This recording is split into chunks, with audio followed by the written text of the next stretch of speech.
Bonjour, je m'appelle Rainer Fulmich et je suis admis au barreau en Allemagne et en Californie depuis 26 ans. J'ai pratiqué le droit principalement en tant qu'avocat plaidant contre des sociétés frauduleuses telles que la Deutsche Bank, autrefois l'une des plus grandes banques du monde et des plus respectées. Aujourd'hui, l'une des organisations criminelles les plus toxiques au monde. Volkswagen, l'un des constructeurs automobiles les plus importants et les plus respectés au monde, aujourd'hui connu pour sa fraude géante sur le diesel, et Kuehne et Nagel, la plus grande compagnie maritime du monde, que nous poursuivons dans une affaire de corruption de plusieurs millions de dollars. Je suis également l'un des 4 membres de la commission d'enquête allemande sur le corona. Depuis le 10 juillet 2020, ce comité écoute un grand nombre de témoignages de scientifiques et d'experts internationaux pour trouver des réponses aux questions sur la crise du corona, que de plus en plus de personnes dans le monde entier se posent. Tous les cas de corruption et de fraude commis par les entreprises allemandes mentionnées ci-dessus sont dérisoires en comparaison de l'ampleur des dommages que la crise du corona a causé et continue de causer. Cette crise du corona, selon ce que nous savons aujourd'hui, doit être baptisée « scandale du corona ». Et les responsables de cette crise doivent être poursuivis pénalement et pour dommages civils. Sur le plan politique, tout doit être fait pour que plus jamais personne ne soit en position de pouvoir tromper l'humanité ou tenter de nous manipuler avec ses programmes corrompus.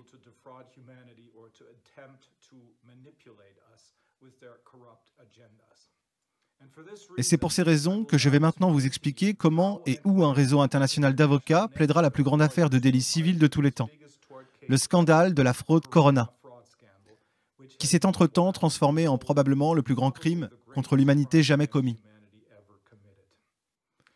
Les crimes contre l'humanité ont été définis pour la première fois dans le cadre des procès de Nuremberg après la Seconde Guerre mondiale, c'est-à-dire lorsqu'ils ont concerné les principaux criminels de guerre du Troisième Reich. Aujourd'hui, les crimes contre l'humanité sont régis par l'article 7 du Code pénal international.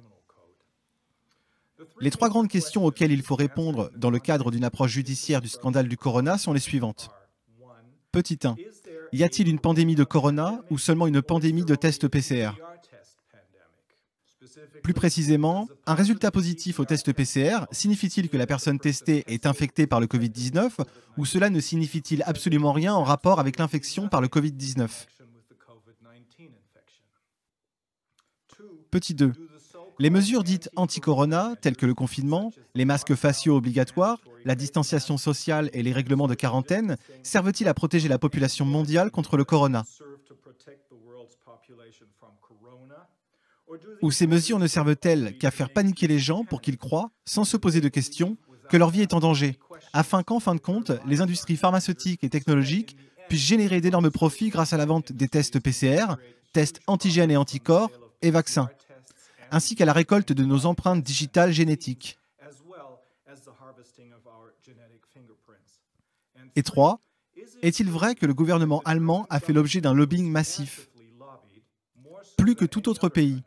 Les principaux protagonistes de cette soi-disant pandémie de corona, M. Drosten, virologiste à l'hôpital de la Charité à Berlin, M. Wheeler, vétérinaire et chef de l'équivalent allemand du CDC, le RKI, et M. Tedros, chef de l'Organisation mondiale de la santé, ou OMS. On fait savoir que l'Allemagne était un pays particulièrement discipliné et qu'elle devait donc devenir un modèle pour le reste du monde pour son respect strict et bien sûr réussi des mesures de lutte contre le corona. Il est urgent de répondre à ces 3 questions, car le coronavirus prétendument nouveau et très dangereux n'a causé aucune surmortalité dans le monde, et certainement pas ici en Allemagne. Mais les mesures anti-corona, dont les seuls fondements sont les résultats du test PCR, qui sont à leur tour tous basés sur le test allemand Drosten, ont entre-temps causé la perte d'innombrables vies humaines et ont détruit l'existence économique d'innombrables entreprises et individus dans le monde entier. En Australie, par exemple, des personnes sont jetées en prison si elles ne portent pas de masque ou si elles ne le portent pas correctement selon les autorités. Aux Philippines, les personnes qui ne portent pas de masque ou qui ne le portent pas correctement, en ce sens, se font tirer une balle dans la tête. Permettez-moi tout d'abord de vous donner un résumé des faits tels qu'ils se présentent eux-mêmes aujourd'hui. La chose la plus importante dans un procès est d'établir les faits, c'est-à-dire de découvrir ce qui s'est réellement passé. En effet, l'application de la loi dépend toujours des faits en cause.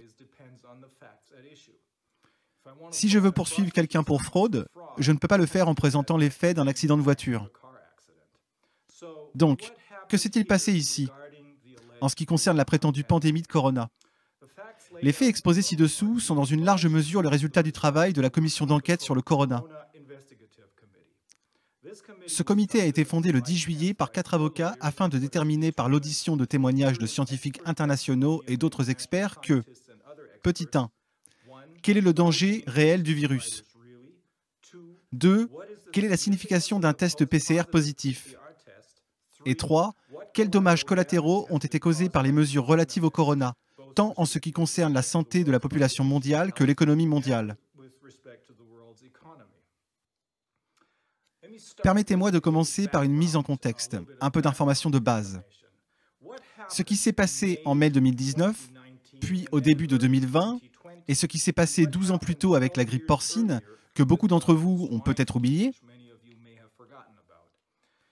En mai 2019, le plus fort des deux partis qui gouvernent l'Allemagne au sein d'une grande coalition, la CDU, a tenu un congrès sur la santé mondiale.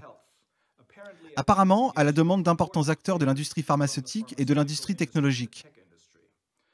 Lors de ce congrès, the usual suspects, pourrait-on dire, ont prononcé leur discours. Angela Merkel y était et le secrétaire allemand à la santé, Jens Spahn.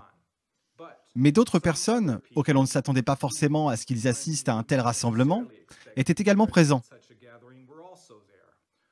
Le professeur Drosten, virologue de l'hôpital de la Charité à Berlin, le professeur Wheeler, vétérinaire et directeur du RKI, l'équivalent allemand du CDC, ainsi que M. Tedros, philosophe et directeur de l'Organisation mondiale de la santé, l'OMS. Ils y ont tous prononcé des discours.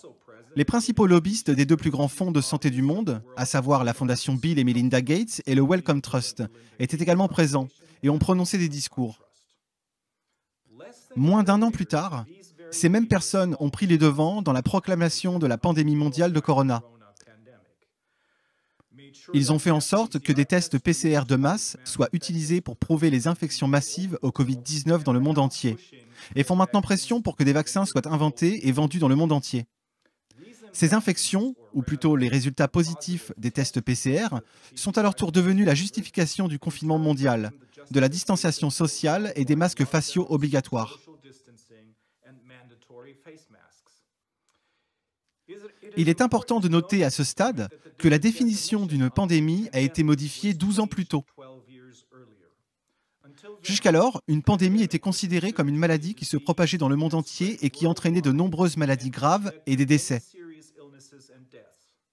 Soudain, et pour des raisons jamais expliquées, elle était censée être uniquement une maladie mondiale. De nombreuses maladies graves et de nombreux décès n'étant plus nécessaires pour annoncer une pandémie.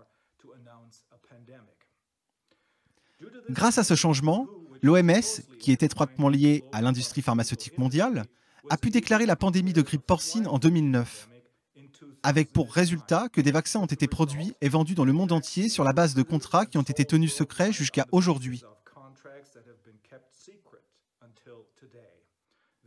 Ces vaccins se sont révélés totalement inutiles, car la grippe porcine s'est finalement révélée être une grippe bénigne et n'est jamais devenue l'horrible fléau que l'industrie pharmaceutique et ses universités affiliées ne cessaient d'annoncer qu'elles allaient devenir, avec des millions de morts certaines si les gens ne se faisaient pas vacciner.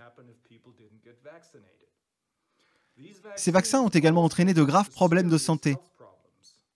En Europe, environ 700 enfants sont tombés incurablement malades de narcolepsie et sont maintenant gravement handicapés pour toujours. Les vaccins, achetés avec des millions du contribuable, ont dû être détruits avec encore plus d'argent du contribuable. Déjà à l'époque, lors de la grippe porcine, le virologiste allemand Drosten était de ceux qui ont semé la panique dans la population en répétant sans cesse que la grippe porcine ferait des centaines de milliers, voire des millions de morts dans le monde entier. En fin de compte, c'est surtout grâce au docteur Wolfgang Wodarg et à ses efforts en tant que membre du Bundestag allemand et également membre du Conseil de l'Europe que ce canular a pu être arrêté avant qu'il n'entraîne des conséquences encore plus graves. Avance rapide jusqu'en mars 2020. Lorsque le Bundestag allemand a annoncé une situation épidémique d'importance nationale, qui est l'équivalent allemand d'une pandémie, en mars 2020, et sur cette base, le confinement avec la suspension de tous les droits constitutionnels essentiels pour une durée imprévisible, il n'y avait qu'une seule opinion sur laquelle le gouvernement fédéral allemand a fondé sa décision. En violation scandaleuse du principe universellement accepté audiatur et altera pars, qui signifie qu'il faut aussi entendre l'autre partie, la seule personne qu'ils ont écoutée était M. Drosten.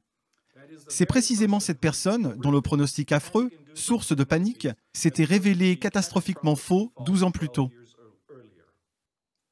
Nous le savons parce qu'un dénonciateur du nom de David Sieber, membre du Parti vert, nous en a parlé. Il l'a fait pour la première fois le 29 août 2020 à Berlin, dans le cadre d'un événement auquel Robert F. Kennedy Jr. a également participé, et au cours duquel les deux hommes ont prononcé des discours. Et il l'a fait par la suite lors d'une des sessions de notre commission sur le corona.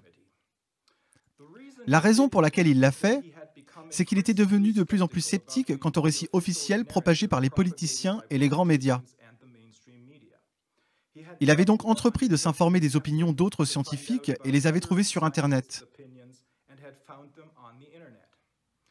Là, il s'est rendu compte qu'il y avait un certain nombre de scientifiques de grande renommée qui avaient une opinion complètement différente, qui contredisait le pronostic horrible de M. Drosten.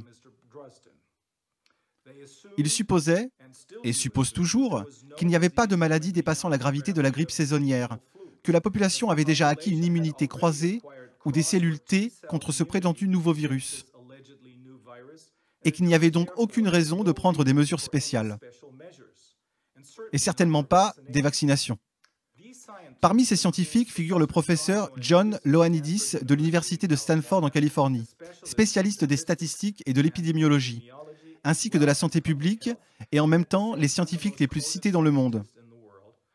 Le professeur Michael Levitt, prix Nobel de chimie et également biophysicien à l'Université de Stanford, les professeurs allemands Karin Mölling, Sucharit Bhakti, Knut Witowski ainsi que Stefan Homburg et maintenant beaucoup d'autres scientifiques et médecins dans le monde, dont le Dr Mike Yeadon. Le Dr Mike Yeadon est l'ancien vice-président et directeur scientifique de Pfizer, l'une des plus grandes sociétés pharmaceutiques au monde. Je vous parlerai de lui un peu plus tard. Fin mars, début avril 2020, M. Siebert s'est tourné vers la direction de son parti vert avec les connaissances qu'il avait accumulées et a suggéré qu'il présente ses autres avis scientifiques au public et explique que, contrairement aux prophéties apocalyptiques de M. Drosten, il n'y avait aucune raison pour que le public panique. Soit dit en passant, Lord Sumption, qui a été jugé à la Cour suprême britannique de 2012 à 2018, a fait exactement la même chose au même moment et est arrivé à la même conclusion.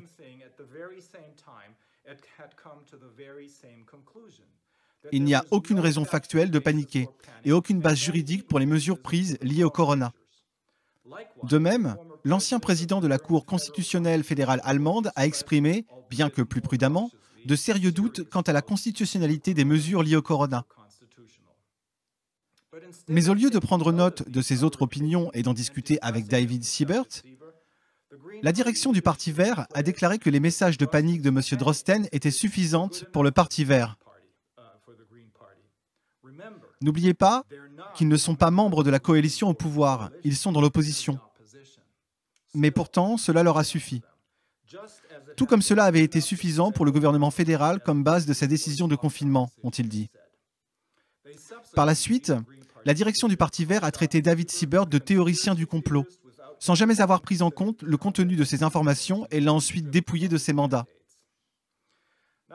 Examinons maintenant la situation actuelle concernant le danger du virus, l'inutilité totale des tests PCR pour la détection des infections et les confinements basés sur des infections inexistantes. Durant cette période, nous savons que les systèmes de soins de santé n'ont jamais été en danger d'être submergés par le Covid-19. Au contraire, de nombreux hôpitaux restent vides à ce jour et certains sont aujourd'hui menacés de faillite. Le navire hôpital Comfort, ancré à l'époque à New York et qui aurait pu accueillir 1 millier de patients, n'a jamais accueilli plus d'une vingtaine de patients. Il n'y a eu nulle part de surmortalité. Des études menées par le professeur Ioannidis et d'autres ont montré que la mortalité du corona est équivalente à celle de la grippe saisonnière. Même les images de Bergame et de New York, qui ont servi à démontrer au monde que la panique était de mise, se sont avérées délibérément trompeuses. Ensuite, le soi-disant document de panique, rédigé par le département allemand de l'Intérieur, a été divulgué. Son contenu classifié montre, sans l'ombre d'un doute, que, en fait, la population a été délibérément poussée à la panique par les politiciens et les médias dominants. Les déclarations irresponsables du chef du RKI, qui l'accompagne, rappelez-vous, le CDC et M. Willers, qui a annoncé à plusieurs reprises et avec enthousiasme que les mesures liées au corona doivent être suivies sans condition par la population, sans qu'elle ne pose aucune question, montre qu'il a suivi le scénario tel quel. Dans ses déclarations publiques, il n'a cessé d'annoncer que la situation était très grave et menaçante, bien que les chiffres compilés par son propre institut prouvent exactement le contraire. Le document de panique demande entre autres que les enfants se sentent responsables, je cite, « de la mort douloureuse et torturée de leurs parents et grands-parents s'ils ne suivent pas les règles du corona, c'est-à-dire s'ils ne se lavent pas constamment les mains et ne se tiennent pas à l'écart de leurs grands-parents. »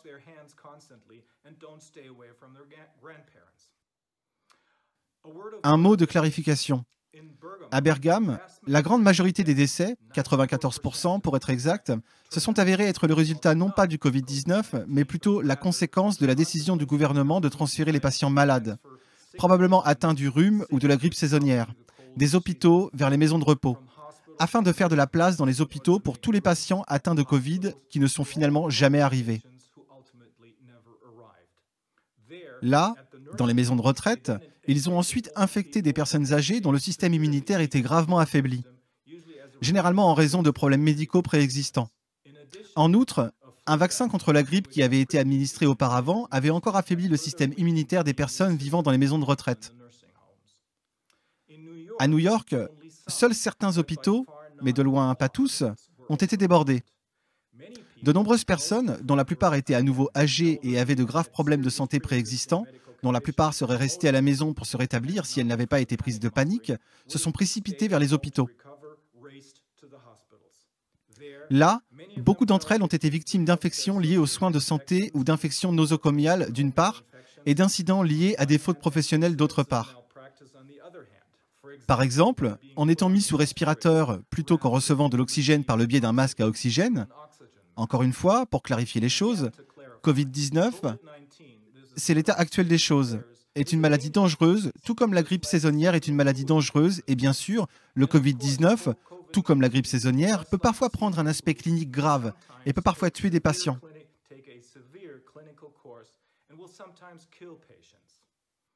Cependant, comme l'ont montré les autopsies qui ont été pratiquées en Allemagne, notamment par le professeur de médecine légale Klaus Pöschel à Hambourg, les décès qu'il a examinés avaient presque tous été causés par des affections préexistantes graves et la quasi-totalité des personnes décédées étaient mortes à un âge très avancé, tout comme en Italie, ce qui signifie qu'elles avaient vécu au-delà de leur espérance de vie moyenne.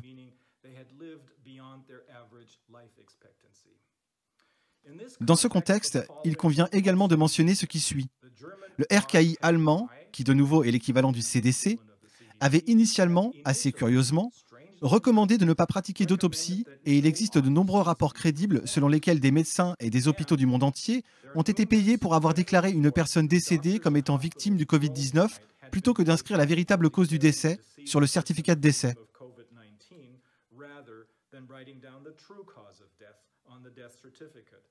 Comme par exemple une crise cardiaque ou une blessure par balle.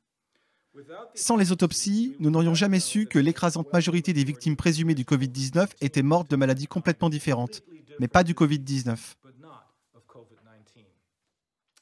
L'affirmation selon laquelle le confinement était nécessaire, parce qu'il y avait tant d'infections différentes avec SARS-CoV-2 et parce que les systèmes de santé seraient débordés, est fausse, pour 3 raisons. Comme nous l'avons appris des auditions que nous avons menées avec la Commission sur le corona et d'autres données devenues disponibles entre-temps. A. Le confinement a été imposé alors que le virus était déjà en recul. Au moment où le confinement a été imposé, les taux d'infection présumés étaient déjà en baisse. B. Il existe une protection contre le virus grâce à l'immunité croisée ou à l'immunité des cellules T.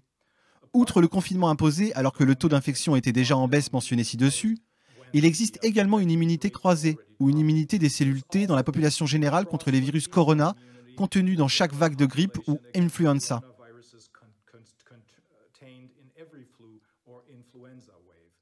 Et cela est vrai, même si cette fois-ci, une souche légèrement différente du coronavirus était à l'œuvre. Et ce, parce que le système immunitaire de l'organisme se souvient de tous les virus qu'il a combattus dans le passé. Et à partir de cette expérience, il reconnaît également une souche supposée nouvelle, mais toujours similaire du virus de la famille des corona. C'est d'ailleurs ainsi que le test PCR pour la détection d'une infection a été inventé par le désormais tristement célèbre professeur Drosten. Au début du mois de janvier 2020, sur la base de ses connaissances très élémentaires, M. Drosten a mis au point son test PCR qui est censé détecter une infection par SARS-CoV-2. Sans jamais avoir vu le vrai virus de Wuhan en Chine, ayant seulement appris par les médias sociaux qu'il se passait quelque chose à Wuhan, il a commencé à bricoler sur son ordinateur ce qui allait devenir son test PCR Corona. Pour cela, il a utilisé un ancien virus SARS, espérant qu'il serait suffisamment similaire à la prétendue nouvelle souche du coronavirus trouvée à Wuhan. Puis, il a envoyé le résultat de son bricolage informatique en Chine afin de déterminer si les victimes du prétendu nouveau coronavirus avaient été testées positives. Ils l'ont fait, et cela a suffi pour que l'Organisation mondiale de la santé sonne l'alarme de la pandémie et recommande l'utilisation mondiale du test PCR de Drosten pour la détection des infections par le virus, maintenant appelé SARS-CoV-2. L'avis et les conseils de Drosten ont été, et il faut le souligner une fois de plus, la seule source pour le gouvernement allemand lorsqu'il a annoncé le confinement, ainsi que les règles de distanciation sociale et le port du masque obligatoire.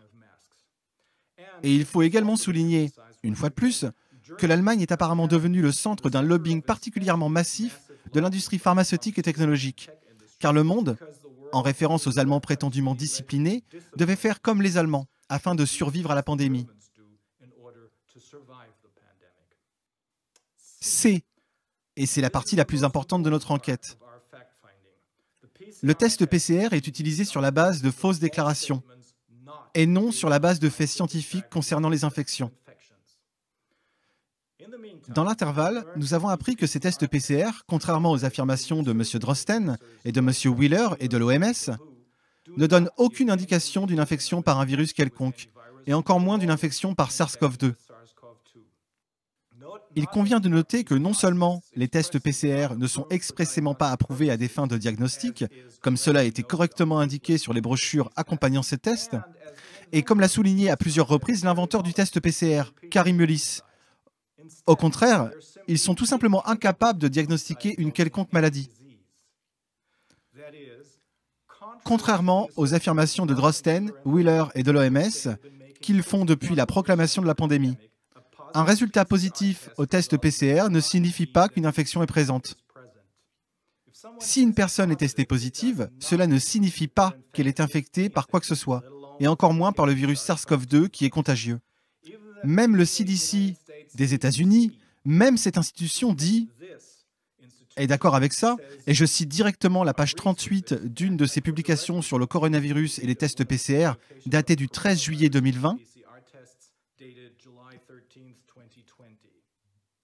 Le premier point dit « La détection de l'ARN viral ne peut pas indiquer la présence d'un virus infectieux ou que 2019 nCoV soit l'agent causal des symptômes cliniques. »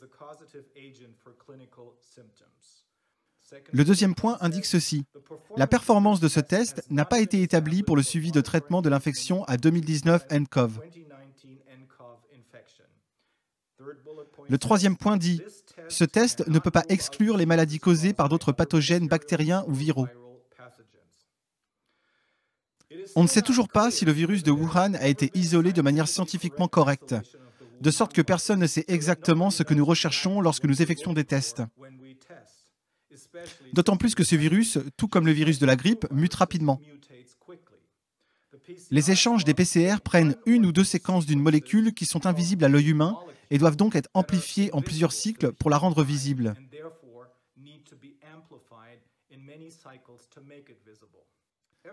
Tout ce qui dépasse 35 cycles est, comme le rapporte le New York Times et d'autres, considéré comme totalement peu fiable et scientifiquement injustifiable. Cependant, le test de Drosten ainsi que les tests recommandés par l'OMS qui ont suivi son exemple sont fixés à 45 cycles. Cela peut-il être dû à la volonté de produire le plus grand nombre possible de résultats positifs et de fournir ainsi la base de la fausse supposition qu'un grand nombre d'infections ont été détectées? Le test ne peut pas distinguer les matières inactives et les matières reproductrices. Cela signifie qu'un résultat positif peut se produire parce que le test détecte par exemple un débris, un fragment de molécule, qui ne peut signaler rien d'autre que le fait que le système immunitaire de la personne testée a gagné une bataille contre un rhume dans le passé.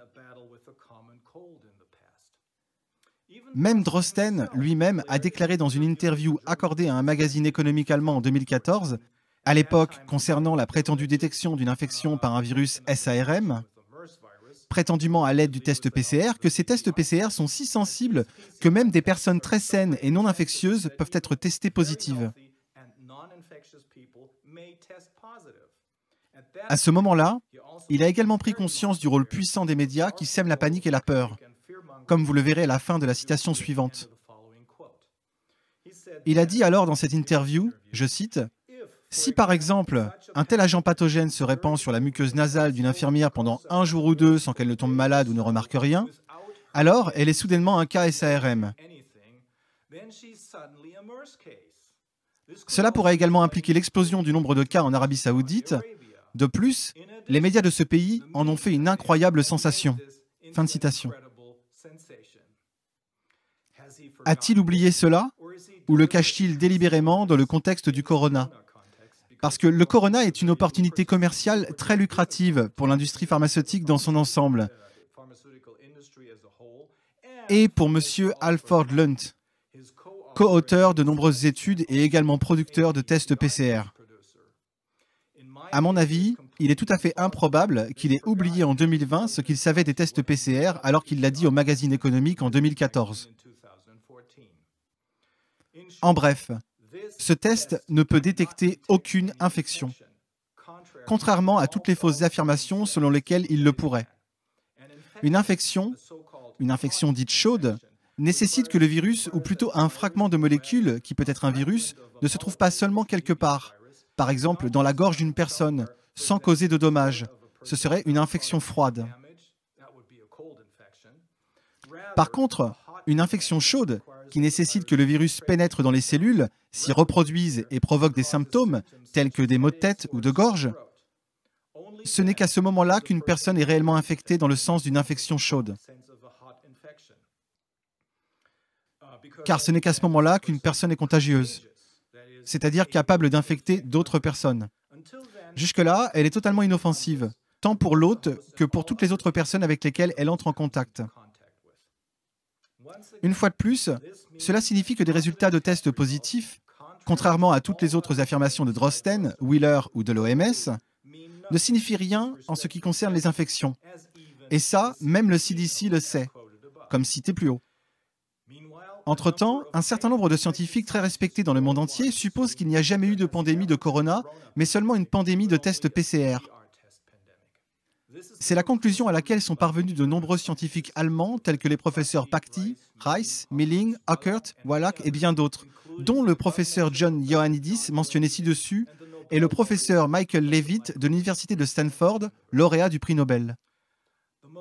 Le plus récent de ces avis est celui du Dr Mike Eden, ancien vice-président et directeur scientifique de Pfizer, qui a occupé ce poste pendant 16 ans. Lui et ses co-auteurs, tous des scientifiques de renom, ont publié un article scientifique en septembre 2020 et il a écrit un article de magazine correspondant le 20 septembre 2020. Entre autres choses, il déclare, et je cite, « Nous basons notre politique gouvernementale, notre politique économique et la politique de restriction des droits fondamentaux vraisemblablement sur des données et des hypothèses complètement fausses concernant le coronavirus. Sans les résultats des tests qui sont constamment rapportés dans les médias, la pandémie serait terminée car rien ne s'est vraiment passé. Bien sûr, il existe des cas individuels de maladies graves, mais il y en a aussi dans chaque épidémie de grippe. Il y a eu une véritable vague de maladies en mars et avril, mais depuis lors, tout est rentré dans l'ordre. Seuls les résultats positifs augmentent et diminuent de façon spectaculaire selon le nombre de tests effectués. Mais les cas réels de maladies sont terminés. On ne peut pas parler d'une deuxième vague. La prétendue nouvelle souche du coronavirus n'est, poursuit le Dr Yeadon, que nouvelle, et il s'agit d'un nouveau type de virus, corona, connu depuis longtemps. Il existe au moins 4 coronavirus endémiques qui provoquent certains des rhumes, les plus fréquents que nous connaissons, surtout en hiver. Ils présentent tous une similarité de séquence frappante avec le coronavirus. Et comme le système immunitaire humain peut reconnaître la similarité avec le virus qui aurait été découvert récemment, une immunité des cellules T existe depuis longtemps à cet égard. 30% de la population en bénéficiait avant même l'apparition du prétendu nouveau virus. Il suffit donc, pour que la soi-disant immunité collective soit efficace, que 15 à 25% de la population soit infectée par le prétendu nouveau coronavirus pour arrêter la propagation du virus. Et c'est le cas depuis longtemps. En ce qui concerne l'importance des tests PCR, Yeadon écrit dans un article intitulé « Mensonges, maudits mensonges et statistiques sanitaires ». Le danger mortel des faux positifs daté du 20 septembre 2020, et je cite « La probabilité qu'un cas apparemment positif soit un faux positif se situe entre 89 et 94% ou proche de la certitude. » Le docteur Yeadon, en accord avec les professeurs d'immunologie, Camera d'Allemagne, Capel des Pays-Bas et de Cahill en Irlande, ainsi qu'avec un microbiologiste autrichien, le docteur Harvey, qui ont tous témoigné devant la commission allemande sur le corona, souligne explicitement qu'un test positif ne signifie pas qu'un virus intact a été trouvé. Les auteurs expliquent que ce que le test PCR mesure réellement est, je cite, « simplement la présence de séquences partielles d'ARN présentes dans le virus intact qui pourrait être un morceau de virus mort qui ne peut pas rendre le sujet malade et ne peut pas être transmis et ne peut pas rendre quelqu'un d'autre malade. » En raison de l'inadéquation totale du test pour la détection des maladies infectieuses, testé positif chez les chèvres, les moutons, les papayes et même les ailes de poulet, le professeur d'Oxford Carl Heneghan, directeur du Centre de médecine factuelle, écrit que le virus Covid ne disparaîtrait jamais si cette pratique de test était poursuivie, mais serait toujours faussement détectée dans une grande partie de ce qui est testé. Les confinements, comme l'ont découvert Yeadon et ses collègues, ne fonctionnent pas. La Suède, avec son approche de laisser-faire, et la Grande-Bretagne, avec son confinement strict, par exemple, ont des statistiques sur les maladies et la mortalité tout à fait comparables. Les scientifiques américains ont constaté la même chose pour les différents États américains. L'incidence des maladies n'est pas différente selon qu'un État applique ou non un confinement. En ce qui concerne le désormais tristement célèbre Collège impérial de Londres, le professeur Neil Ferguson et ses modèles informatiques complètement faux, annonçant des millions de décès, il dit cela et je cite « Aucun scientifique sérieux ne donne de validité au modèle de Ferguson. » Il le souligne avec un mépris à peine voilé. Je cite encore « Il est important que vous sachiez que la plupart des scientifiques n'acceptent pas que le modèle de Ferguson soit même légèrement correct, mais le gouvernement est toujours attaché à ce modèle. » Ferguson a prédit 40 000 morts en mai, en Suède, dus au corona, et 100 000 en juin, mais il est resté à 5 800, ce qui, selon les autorités suédoises, équivaut à une légère grippe. Si les tests PCR n'avaient pas été utilisés comme outil de diagnostic des infections au corona, il n'y aurait pas de pandémie et il n'y aurait pas de confinement.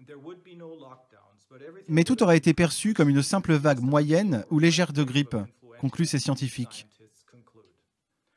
Le docteur Yeadon, dans son article Mensonges, maudits mensonges et statistiques sanitaires, le danger mortel des faux positifs, écrit « Ce test est fatalement défectueux et doit être immédiatement retiré et ne plus jamais être utilisé dans ce contexte, sauf s'il s'avère qu'il soit réglé. » Et vers la fin de cet article, il écrit « J'ai expliqué comment un test de diagnostic désespérément performant a été et continue d'être utilisé non pas pour diagnostiquer des maladies, mais semble-t-il uniquement pour créer de la peur. »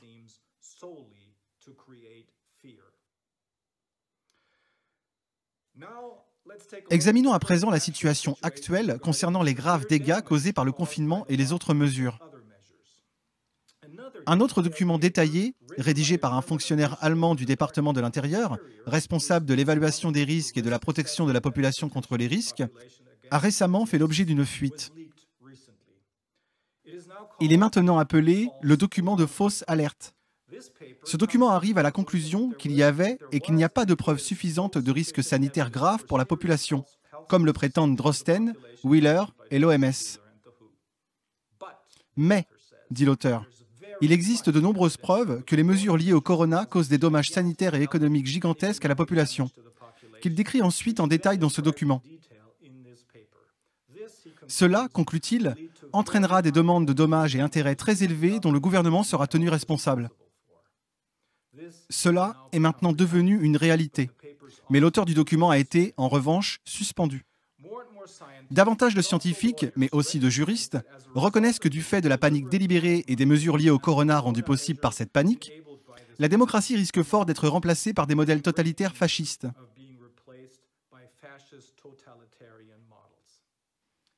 Comme je l'ai mentionné ci-dessus, en Australie, les personnes qui ne portent pas de masque, dont de plus en plus d'études montrent qu'ils sont dangereux pour la santé, ou qui ne le porteraient pas correctement, sont arrêtés, menottés et jetés en prison. Aux Philippines, ils courent le risque de se faire tirer dessus.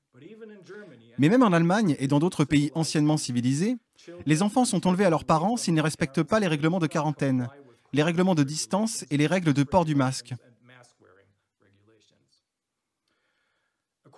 Selon les psychologues et les psychothérapeutes qui ont témoigné devant la commission du corona, les enfants sont traumatisés en masse, avec les pires conséquences psychologiques que l'on peut attendre à moyen et long terme. Rien qu'en Allemagne, 500 000 à 800 000 faillites sont attendues à l'automne pour frapper les petites et moyennes entreprises, qui constituent le pilier de l'économie. Il en résultera des pertes fiscales incalculables et des transferts de fonds de la sécurité sociale d'un montant incalculable, et ce, à long terme, entre autres pour les allocations de chômage. Étant donné que, dans l'intervalle, tout le monde commence à comprendre l'impact dévastateur des mesures liées au corona, totalement infondées, je m'abstiendrai d'entrer dans les détails. Permettez-moi maintenant de vous donner un résumé des conséquences juridiques. La partie la plus difficile du travail d'un avocat est toujours d'établir les faits réels, et non l'application des règles juridiques à ces faits. Malheureusement, un avocat allemand n'apprend pas cela à la faculté de droit, mais ses homologues anglo-américains reçoivent la formation nécessaire à cet effet dans leur faculté de droit. Et probablement pour cette raison, mais aussi en raison de l'indépendance beaucoup plus prononcée du système judiciaire américain, anglo-américain, le droit de la preuve anglo-américain est beaucoup plus efficace, en pratique, que le droit allemand. Une cour de justice ne peut trancher correctement un litige que si elle a préalablement déterminé correctement les faits, ce qui n'est pas possible sans examiner toutes les preuves. C'est pourquoi le droit de la preuve est si important. Sur la base des faits résumés ci-dessus, en particulier ceux établis avec l'aide des travaux de la commission allemande du corona, l'évaluation juridique est en fait simple. Elle est simple pour tous les systèmes juridiques civilisés, que ces systèmes juridiques soient basés sur le droit civil, qui suit de plus près le droit romain, ou qu'ils soient basés sur le common law anglo-américain, qui n'est que vaguement lié au droit romain.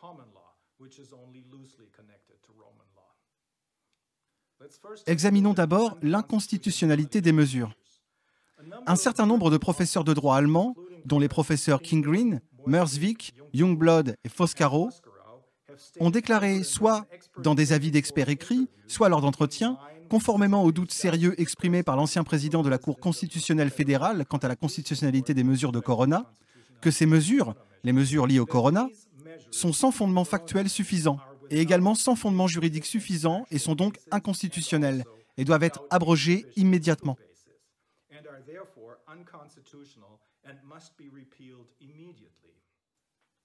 Très récemment, un juge, Thorsten Schleif, a déclaré publiquement que le système judiciaire allemand, tout comme le grand public, a été tellement pris de panique qu'il n'était plus en mesure d'administrer la justice correctement. Il a déclaré que les tribunaux, je cite, ont trop rapidement adopté des mesures contraignantes qui, pour des millions de personnes dans toute l'Allemagne, représentent une suspension massive de leurs droits constitutionnels. Il souligne que les citoyens allemands, je cite encore une fois, subissent actuellement la plus grave atteinte à leurs droits constitutionnels depuis la fondation de la République fédérale d'Allemagne en 1949. Afin de contenir la pandémie de Corona, le gouvernement fédéral et les gouvernements des États-Unis sont intervenus, dit-il, massivement et en partie en menaçant l'existence même du pays, telle qu'elle est garantie par les droits constitutionnels du peuple. Fin de citation. Qu'en est-il de la fraude, de l'infliction intentionnelle de dommages et des crimes contre l'humanité? Selon les règles du droit pénal, l'affirmation de faux faits concernant les tests PCR ou la fausse déclaration intentionnelle, telle qu'elle a été commise par messieurs Drosten et Wheeler ainsi que l'OMS, ne peut être considérée comme une fraude.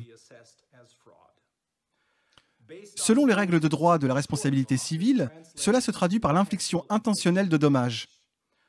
Le professeur allemand de droit civil Martin Schwab soutient cette conclusion dans des interviews publiques, dans un avis juridique complet d'environ 180 pages. Il s'est familiarisé avec le sujet comme aucun autre juriste ne l'a fait jusqu'à présent, et a notamment fourni un compte-rendu détaillé de l'échec complet des médias dominants à rendre compte des faits réels de cette prétendue pandémie.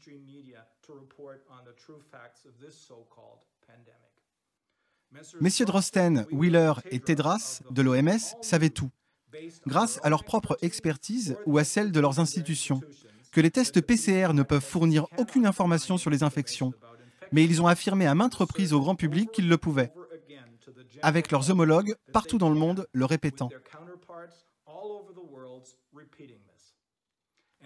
Et ils savaient et acceptaient tous que, sur la base de leurs recommandations, les gouvernements du monde entier décideraient du confinement, des règles de distanciation sociale et du port obligatoire de masques, ces derniers représentant un risque très grave pour la santé, comme le montrent de plus en plus d'études indépendantes et de déclarations d'experts. Selon les règles du droit de la responsabilité civile, tous ceux qui ont été lésés par ces confinements induits par les tests PCR ont droit à une indemnisation complète de leurs pertes.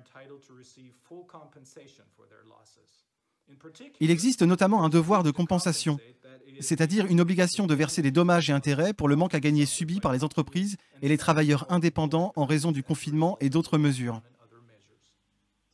Cependant, entre-temps, les mesures anti-corona ont causé et continuent de causer des dommages si dévastateurs à la santé et à l'économie de la population mondiale que les crimes commis par messieurs Drosten, Wheeler et l'OMS doivent être légalement qualifiés de véritables crimes contre l'humanité, tels que définis dans la section 7 du Code pénal international.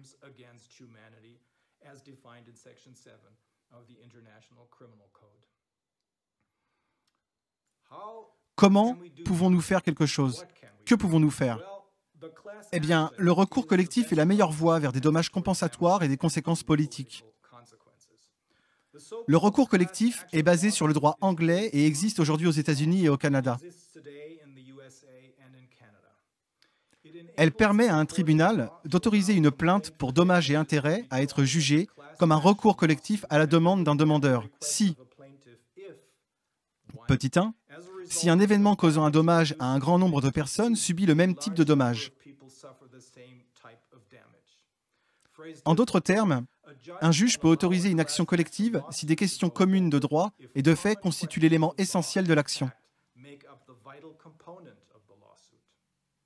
Dans notre cas, les questions de droit et de fait communes tournent autour des confinements basés sur le test PCR mondial et de ses conséquences.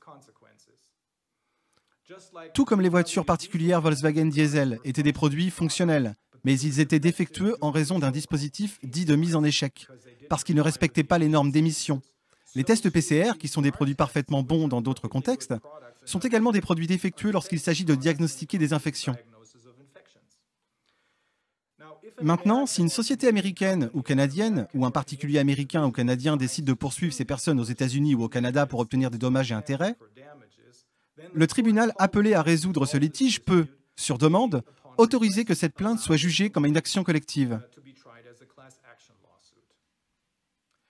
Si cela se produit, toutes les parties concernées dans le monde entier seront informées par des publications dans les médias dominants et auront ainsi la possibilité de se joindre à cette action collective, dans un certain délai à déterminer par le tribunal. Il est important de souligner que personne ne doit se joindre à l'action collective, mais que chaque partie lésée peut se joindre à l'action collective. L'avantage de la class action est qu'un seul procès est nécessaire. Il s'agit en effet de juger la plainte d'un représentant des demandeurs qui est affecté d'une manière caractéristique de tous les autres membres de la classe. C'est d'abord moins cher et ensuite plus rapide que des centaines de milliers ou plus de procès individuels. Et troisièmement, cela impose une charge moins lourde aux tribunaux. Quatrièmement, en règle générale, elle permet un examen beaucoup plus précis des accusations que ce qui serait possible dans le contexte de centaines de milliers, ou plus probablement dans ce contexte de Corona, même de millions de procès individuels.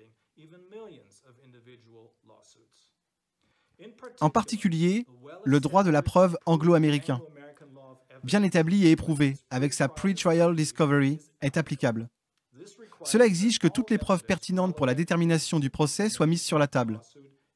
Contrairement à la situation typique des procès allemands présentant un déséquilibre structurel, c'est-à-dire des procès impliquant d'une part un consommateur et d'autre part une puissante société. La rétention ou même la destruction de preuves n'est pas sans conséquence.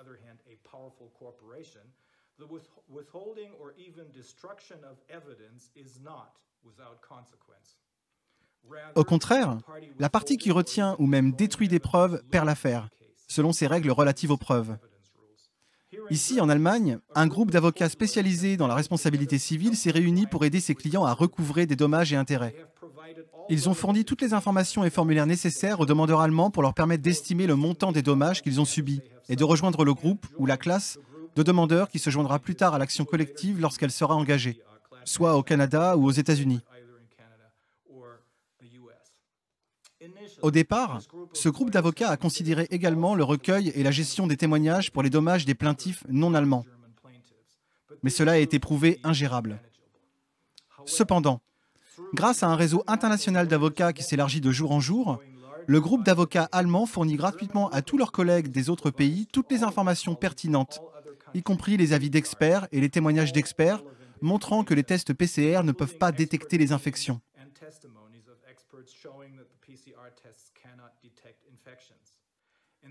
Ce groupe leur fournit également toutes les informations pertinentes sur la manière dont ils peuvent préparer et regrouper les demandes d'indemnisation de leurs clients, afin qu'ils puissent eux aussi faire valoir les demandes d'indemnisation de leurs clients, soit devant les tribunaux de leur pays d'origine, soit dans le cadre de l'action collective, comme expliqué ci-dessus.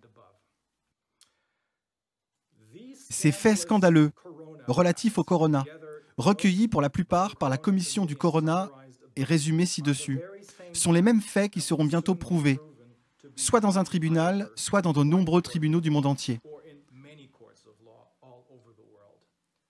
Ce sont ces faits qui feront tomber les masques sur les visages de tous les responsables de ces crimes. Aux politiciens qui croient ces personnes corrompues, ces faits présentés ici comme une bouée de sauvetage qui peut vous aider à réajuster votre ligne de conduite et à entamer le débat scientifique public tant attendu, et à ne pas tomber dans le piège de ces charlatans et de ces criminels.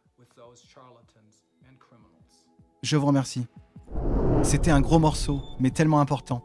Je remercie les gens qui me soutiennent. Vous pouvez le faire via PayPal ou Tipeee. N'oubliez pas de vous abonner si ça n'est pas déjà fait. Et le plus important bien sûr, partagez. À très bientôt.